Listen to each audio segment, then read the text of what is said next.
की शुरुआत कर रहे हैं इस वक्त की सबसे बड़ी खबर के साथ। 2023 की जंग से पहले कका बाबा संग आ गए हैं। जी हां, छत्तीसगढ़ के डिप्टी सीएम बनाए गए हैं टीएस सिंहदेव। छत्तीसगढ़ चुनाव से पहले कांग्रेस ने बड़ा फैसला किया है। टीएस सिंहदेव को छत्तीसगढ़ का उप मुख्यमंत्री घोषित कर दिया गया है। कांग्रेस के राष्ट्रीय अध्यक्ष मल्लिकार्जुन खड़गे ने यह ऐलान किया। आज दिल्ली में छत्तीसगढ़ कांग्रेस की अहम बैठक हुई थी। इसमें तमाम कैबिनेट, मुख्यमंत्री भूपेश बघेल, मल्लिकार्जुन खड़गे, प्रभारी कुमारी शैलजा, राहुल गांधी, तमाम बड़े नेता इस बैठक में मौजूद थे। और उसके बाद एक तस्वीर आई और तस्वीर हम आपको दिखा रहे हैं। कांग्रेस ने तस्वीर शेयर की है। काका और बाबा दोनों आपको मुस्कुराते साथ साथ नजर आ रहे हैं और ये मुस्कुराहटें पिछले कुछ वक्त से लगातार आपको छत्तीसगढ़ में देखने को मिल रही थी। फिर वो चाहे सरगुजा में कांग्रेस प्रभारी कुमारी शैलजा का पहुंचना हो, इन दोनों को जय वीरू बताना हो, तो सिंहदेव डिप्टी सीएम बनाए गए हैं। और यह छत्तीसगढ़ के इतिहास में पहली बार है जब डिप्टी सीएम का पद बनाया गया है। सबसे पहले अजीत जोगी जब मुख्यमंत्री हुए 3 साल, तब कोई डिप्टी सीएम नहीं। 15 सालों की सरकार में, रमन सिंह की सरकार में कोई डिप्टी सीएम नहीं। लेकिन अब टीएस बाबा छत्तीसगढ़ के पहले डिप्टी सीएम भी बन गए हैं। हमारे साथ सुशील आनंद शुक्ला प्रमुख हैं, संचार प्रमुख हैं कांग्रेस मीडिया सेल के, इस वक्त हमारे साथ जुड़ रहे हैं। सुशील जी, बहुत बहुत बधाई हो। कांग्रेस को, सरकार को, छत्तीसगढ़ का पहला डिप्टी सीएम मिला है। निश्चित तौर पे टीएस सिंहदेव जी पार्टी के वरिष्ठ नेता हैं और कांग्रेस नेतृत्व ने इस फैसले को किया है, तो ये सोच समझ के किया गया फैसला है। और जो हमारा लक्ष्य है आपकी बात 75 पार, टीएस सिंहदेव जी के डिप्टी सीएम बनने के बाद जो पिछले 4.5 साल में माननीय मुख्यमंत्री भूपेश बघेल जी के नेतृत्व में कांग्रेस पार्टी ने एक बेहतर काम किया है और जन आकांक्षाओं पे खरी उतरी है, तो उसका फायदा मिलेगा। हमारे साथ इस वक्त बीजेपी के प्रवक्ता केदार गुप्ता जी भी जुड़ गए। केदार जी, स्वागत है आपका। मैं आ रहा हूं आपके पास केदार जी। सुशील जी, आपसे एक सवाल, जो मेरा अगला सवाल है उसका जवाब आपने पहले सवाल में दे दिया। सीधा सवाल मेरा यह कि अब की बार 75 पार, लक्ष्य बड़ा भारी रखा है इस बार आपने, और यह पहली बार है जब मुख्यमंत्री ने कहा था कि अब की बार 75 पार, तो बिना बाबा को डिप्टी सीएम बनाए कितना मुश्किल या कितना कठिन था यह लक्ष्य?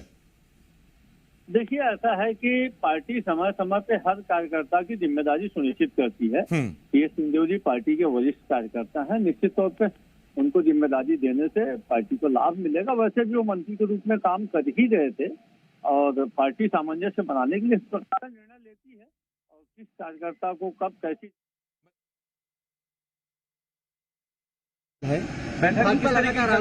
डैमेज कंट्रोल करने की कोशिश, कोई डैमेज कंट्रोल की बात नहीं है। मुख्यमंत्री, उप मुख्यमंत्री एक सामान्य प्रक्रिया है। उप मुख्यमंत्री कई प्रदेशों में है, एक हैं, 2 उप मुख्यमंत्री हैं। इसमें कोई डैमेज कंट्रोल वाली परिस्थिति हमारे छत्तीसगढ़ में नहीं। एक चीज हुजूर देर कर दी आते आते, कहीं कोई देर नहीं। बैठक में किस तरीके की चर्चा हो? बड़े नेताओं को लोकसभा लड़ाया जा सकता है क्या? तो जिस तरीके से अभी होम मिनिस्टर से आते हैं छत्तीसगढ़ सरकार में गृह मंत्री, सरकार में 2 नंबर पर माने जाते थे, और अब डिप्टी सीएम अगर बाबा हैं तो फिर दूसरे नंबर पर तो आप बाबा ही माने जाएंगे। चेहरा मुख्यमंत्री भूपेश बघेल और दूसरे नंबर पर टीएस बाबा। फिलहाल तो यही संकेत मिल रहे हैं। केदार गुप्ता हमारे साथ बीजेपी जुड़े हुए हैं और सुशील जी कांग्रेस की तरफ से। केदार जी, आप कहते थे कि ये 2 बड़े चेहरों में दूरियां हैं और इन दूरियों का फायदा मिलेगा बीजेपी को। कांग्रेसी अब कहने लगे हैं जय वीरू साथ आ गए, गब्बर गया काम से। देखिए, जय और वीरू की जोड़ी थी। अर्जुन खड़गे जी ने एक जवाबदारी दी है। मैंने हमेशा यही जाना है, माना है और समझा है कि सरगुजा के अंचल में पला बढ़ा, छत्तीसगढ़ ने अपनाया, बहुत स्नेह दिया। कांग्रेस पार्टी ने काम करने का मौका दिया और लीडरशिप ने जवाबदारियां दी। तो जीवन में यही है कि जो जवाबदारियां मिले हैं उनको अच्छी तरीके से अपने क्षमता के अनुरूप निभाओ, सबको साथ लेके चलना है और कोशिश करना है कि सीमित समय में भी जो कुछ कर सकें मिलजुल के हम लोग सबको, कांग्रेस के भले के लिए, पार्टी के भले के लिए, छत्तीसगढ़ के भले के लिए, छत्तीसगढ़ के नागरिकों के लिए प्रयास करना है। 6 महीने से भी कम टाइम बचा है, लगभग उतना ही टाइम बचा है। क्या कोशिश रहेगी जिससे कांग्रेस दोबारा वापस? एक तो सरकार ने जो काम किया और जितनी एकजुटता हो सके सब मिलके हम लोग फिर से काम करें। पिछले बार अप्रत्याशित नतीजे आए थे। मैंने तो कभी नहीं सोचा था कि 68 सीटें मिल पाएंगी, लेकिन छत्तीसगढ़ के मतदाता थे जिन्होंने हम लोगों को ये मौका दिया और पुनः 5 साल पूरे होने के बाद हम उनके पास जाएंगे, उनका सहयोग चाहेंगे, उनसे मदद मांगेंगे, उनका विश्वास अर्जित करना चाहेंगे। पूरे मन से हम लोगों ने काम करने की कोशिश की है। आगे भी हम काम इसी तर्ज पे करते रहना चाहेंगे, बस उसी के लिए मौका मांगने का समय है। तो 6 महीने का समय है, कम भी रहता है, काफ़ी भी रहता है। इसमें हम लोग को सफलता हासिल करनी होगी। जय वीरू की जोड़ी फिर से छत्तीसगढ़ में जी, हम लोग साथ में काम कर रहे थे, अब फिर से एक अलग स्वरूप में काम करने का मौका मिला है। संगठन है, संगठन का हमारा ढांचा है, प्रदेश कांग्रेस के अध्यक्ष रहेंगे, हमारी एआईसीसी इंचार्ज हैं, पार्टी के डायरेक्शंस रहेंगे, संगठन के प्रदेश के सब पदाधिकारी हैं, हमारे और संगठन एनएसयूआई, यूथ कांग्रेस, सेवा दल, महिला कांग्रेस, बहुत सारे प्रकोष्ठ हैं, इनके साथी हैं, पदाधिकारी हैं, जिले में, ब्लॉक में, पोलिंग बूथ स्तर के साथी हैं, कैबिनेट के साथी हैं, विधायक साथी हैं, पंचायती राज नगरीय निकाय के हमारे साथी हैं, चुने हुए प्रतिनिधि हैं। ये सबके साथ ये जवाबदारी निभानी होगी, कोई एक नहीं कर सकता। मिल के हम लोग करेंगे तो सफलता जरूर मिलेगी। Thank you. ये आप देख रहे थे छत्तीसगढ़ के उप मुख्यमंत्री टीएस सिंहदेव को, और खबर बड़ी है तो कवरेज भी बड़ी है। सत्य प्रकाश जी मीडिया संवाददाता रायपुर से इस वक्त हमारे साथ जुड़े हुए हैं, और रायपुर एयरपोर्ट पर, स्वामी विवेकानंदा एयरपोर्ट पर इस वक्त रूपेश गुप्ता मेरे सहयोगी हमारे साथ जुड़ गए हैं, और 2 खास मेहमान हमारे साथ जुड़े हुए हैं, केदार गुप्ता बीजेपी से, सुशील आनंद शुक्ला कांग्रेस की तरफ से। मैं सत्या और रूपेश दोनों के पास आता हूं कि ठीक है, पहले रूपेश जी के पास चलते हैं एक बार। रूपेश, मैं आपके पास आ रहा हूं। रूपेश, डिप्टी सीएम आ गए क्या? देखिए, डिप्टी सीएम के बारे में जानकारी यह है कि वो सुबह 8:40 पर रायपुर पहुंचेंगे। इससे पहले मुख्यमंत्री भूपेश बघेल, शिव डहरिया और गृह मंत्री ताम्रध्वज साहू एयरपोर्ट पर पहुंचे, लेकिन मुख्यमंत्री भूपेश बघेल ने कोई बातचीत मीडिया से नहीं की। उसके बाद शिव डहरिया और ताम्रध्वज साहू आए, उन्होंने बधाई दी, शुभकामनाएं दी और कहा कि इस तरह के फैसले होते रहते हैं और कई राज्यों में पहले हुए हैं और इसका फायदा होगा, सकारात्मक असर पड़ेगा चुनाव में। तो एक सीधा संदेश पार्टी की तरफ से जो दिया गया है कि इसका सकारात्मक असर पड़ेगा और इसी के मद्देनजर यह फैसला होगा। हालांकि जब मल्लिकार्जुन खड़गे की बैठक से, जब घर की बैठक से दोनों नेता बाहर निकले तो उसी तरह की तस्वीर आई जब 2018 में चारों नेता बाहर निकले थे और राहुल गांधी के साथ मुस्कुराते हुए फोटो आई थी। तो आज भी मुस्कुराते हुए दोनों नेताओं की फोटो आई और लोग ये कयास लगा रहे थे कि आखिर इसके मायने क्या है, क्योंकि 3-3.5 महीने पहले अगर ये फैसला होता है, 4.5 महीने पहले, तो ये अपने आप में बहुत बड़ा फैसला है। ये खबर इतनी चौंकाने वाली है कि इसका रिएक्शन अभी तक अंबिकापुर में देखने को नहीं मिला, किसी को उम्मीद नहीं थी। और जाहिर तौर पे चूंकि उनका गृह क्षेत्र है, अंबिकापुर के लोग चाहते थे, सरगुजा के लोग ये उम्मीद करते थे कि टीएस सिंहदेव मुख्यमंत्री बनेंगे, तो उप मुख्यमंत्री पद के से अगर उनको नवाजा गया है तो वहां पे तत्काल रिएक्शन आना चाहिए था, लेकिन किसी को इसकी उम्मीद तक नहीं थी। बड़ा सवाल यह है कि क्या टीएस सिंहदेव को इसकी उम्मीद थी? तो इसका जवाब ऐसा लगता है कि शायद नहीं थी। लंबे समय से यह चर्चा चल रही थी कि टीएस सिंहदेव को राष्ट्रीय महासचिव पद ऑफर किया गया, लेकिन उन्होंने मना कर दिया। वो मुख्यमंत्री बनना चाहते थे, मुख्यमंत्री बन नहीं पाए। उप मुख्यमंत्री के साथ उन्होंने समझौता किया या फिर उनको पार्टी के निर्देश का पालन करना पड़ा, ये चर्चा का विषय है, इस पे विश्लेषण हो सकता है। लेकिन कुल मिलाकर के कांग्रेस के लिए अच्छी खबर है, संगठन के लिए अच्छी खबर है कि पार्टी के अंदर जो सियासत चल रही थी, जो खींचतान चल रही थी, वो खत्म हो जाएगी और सरगुजा संभाग की सीटों पर इसका सकारात्मक असर देखने को मिलेगा।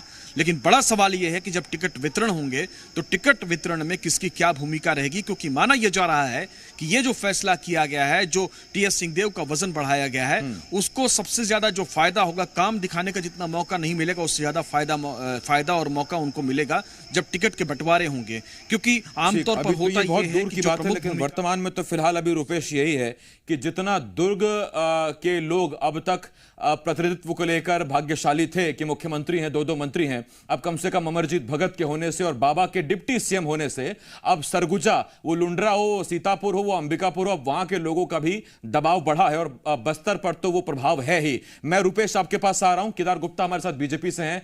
केदार जी, अच्छा ठीक, अभी केदार जी हमारे साथ नहीं है, सुशील आनंद शुक्ला भी हमारे साथ अभी नहीं है। रुपेश, मैं आप ही के पास आ रहा हूं और मेरा आपसे अब अगला सवाल, सीधा सवाल यही है कि ये डैमेज कंट्रोल है या एक सीनियर कार्यकर्ता, सीनियर नेता की ईमानदारी का इनाम है पार्टी का? देखिए, फिलहाल ये एक राजनीतिक है और राजनीतिक फैसला है। राजनीतिक फैसला इसलिए है क्योंकि 6 महीने के बाद बहुत ज्यादा वक्त नहीं है। 6 महीने पहले अगर पार्टी लगातार बैठकें कर रही है, लगातार अपने कार्यक्रम चला रही है, तो जाहिर तौर पे पार्टी को जो गड़बड़ियां हैं, जिस वजह से पार्टी को नुकसान पहुंच सकता है, उस डैमेज को कंट्रोल करना है। और डैमेज कंट्रोल करने के लिए सबसे अच्छी जो एक्सरसाइज हो सकती थी वो कांग्रेस ने की है। टीएस सिंहदेव उसके लिए राजी हो गए। यह भी कांग्रेस के लिए एक अच्छी बात है, सुखद बात है, क्योंकि टीएस सिंहदेव को इससे पहले भी पोस्ट देने की कोशिश कई दफे की गई थी, लेकिन वो छत्तीसगढ़ में बने रहना चाहते थे। और टीएस सिंहदेव के मजबूत होने से चरणदास महंत भी मजबूत होंगे, क्योंकि वो भी ये माना जाता है कि टीएस सिंहदेव और चरणदास महंत के बीच में एक जुगलबंदी चल रही थी। अब जो पार्टी ने फैसला किया है, इस पर क्या रिएक्शन आता है कल देखना पड़ेगा। मुख्यमंत्री इस पर क्या रिएक्शन देते हैं। टीएस सिंहदेव ने अपना रिएक्शन दे दिया है, लेकिन उसके राजनीतिक मायने क्या हैं, इसका कितना इंपैक्ट होगा प्रशासन में, शासन के स्तर पर, पार्टी के स्तर पर, यह फिलहाल देखने वाली बात होगी। ठीक, रुपेश, बहुत शुक्रिया आपका। और बीजेपी से एक रिएक्शन लेते हैं। केदार गुप्ता जी इस वक्त हमारे साथ जुड़ गए हैं। केदार जी, बाबा के डिप्टी सीएम बनने से क्या असर छत्तीसगढ़ पर, क्या असर बीजेपी पर? देखिए, छत्तीसगढ़ का असर तो दिखने लग गया जब माननीय भूपेश बघेल जी के साथ में एक उप मुख्यमंत्री बनाना पड़ा। मतलब स्पष्ट है कि कांग्रेस पार्टी ये बात मानती है, हाईकमान ये बात मानता है कि अब भूपेश बघेल जी से छत्तीसगढ़ नहीं संभल रहा। भारतीय जनता पार्टी बार बार ये बात कहती थी अपराध गढ़ बन गया, माफिया गढ़ बन गया, और निश्चित रूप से अब हाईकमान ने भी मान लिया। और मैं कहूंगा कि टीएस सिंहदेव जी को फिर से ठगा गया है। ये 2.5 साल के मुख्यमंत्री बनना चाहते थे, परंतु आखिरी के 5 महीने में उप मुख्यमंत्री बनाया गया। छत्तीसगढ़ में कांग्रेस की स्थिति बहुत दयनीय हो चुकी है, और मैं कहूंगा कि ये जाति बिराती वाली सरकार है। जब शैलजा जी ने, मोहन मरकाम जो आदिवासी समाज से आते हैं, छत्तीसगढ़ प्रदेश के अध्यक्ष हैं, उनके फैसले को 24 घंटे में पलट दिया था। तभी से समझ में आ गया था कि कांग्रेस की पूरी कढ़ाई पलट चुकी है और सब्जी अब बाहर आ चुकी है, खाली राजनीतिक खेल चल रहा है। तो निश्चित रूप से शैलजा जी जब से यहाँ आई है, मुझे याद है कि माननीय मुख्यमंत्री जी ने कहा था जब हमारी प्रभारी डी पुरेंदेश्वरी जी आई थी कि मैडम का हंटर चल रहा है। तो अब शायद आ रहा होगा याद माननीय भूपेश बघेल जी को कि हंटर की गूंज अब सुनाई दे रही है। वो भी मैडम थी और ये भी मैडम है। तो निश्चित मतलब उस टाइम भी हंटर चलता था क्या केदार जी? जी हेलो, उस टाइम भी हंटर चलता था क्या पहले? भाई वो तो माननीय मुख्यमंत्री जी जाने कि अभी चला है कि पहले चलता था। ये जवाब कल सुबह रुपेश जी लेंगे तो बेहतर होगा। ठीक है केदार जी, अब रात ज्यादा हो गई है, अब सुबह का इंतजार रहेगा। गुड नाइट है आपका। हाँ केदार जी बोलिए। कहना चाहता हूँ कि छत्तीसगढ़ प्रदेश में अब चाहे ये जो बदलाव कर लें, ये सरकार जाना तय है, क्योंकि जनता ने भी मान लिया कि अब माननीय भूपेश बघेल जी के नेतृत्व में सरकार कमजोर हुई है और हाईकमान ने भी मान लिया। ठीक है, अपना वर्जन, अपने समीकरण कांग्रेस के लिए पूरी मजबूती से लड़ेंगे। 75 पार करना है। केदार जी कहते हैं कि अकेले संभल नहीं रहा था, इसी वजह से यह पद बनाना पड़ा। बहुत धन्यवाद है आपका केदार जी।